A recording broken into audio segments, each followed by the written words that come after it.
Ang isa sa mga lihim ng Vatican ay ang tungkol sa isang time machine na nakatago sa Vatican City. Ang time machine na ito ay ang tinatawag na chronovisor.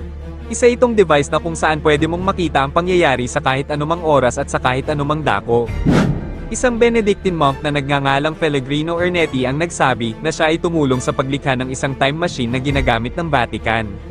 At ayon rin kay Father Bro na isang Vatican priest ay dinevelop umano ni Ernetti ang chronovisor at ito ay nanatiling sikreto hanggang early 1960. At ayon pa umano kay Ernetti, nagtatag ito ng isang grupo na binubuo ng 12 scientist at ang mga ito ay nagtulong-tulong upang buuin ang device na chronovisor.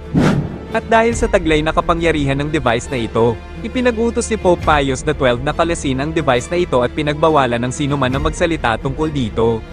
Bago pa man pumanaw si Father Ernetti ay sumulat ito ng isang open letter na kung saan binigyan niya ng diin na totoo talaga ang chronovisor. Itinanggi ng Vatican ang tungkol dito. Ngunit noong 1998 ay naglabas ang simbahan ng hindi inaasahang batas.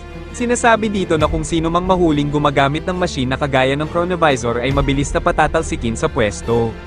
Kung ang istorya ng chronovisor ay hindi totoo, bakit kailangang maglabas ng ganitong klaseng statement ang simbahang Katolika?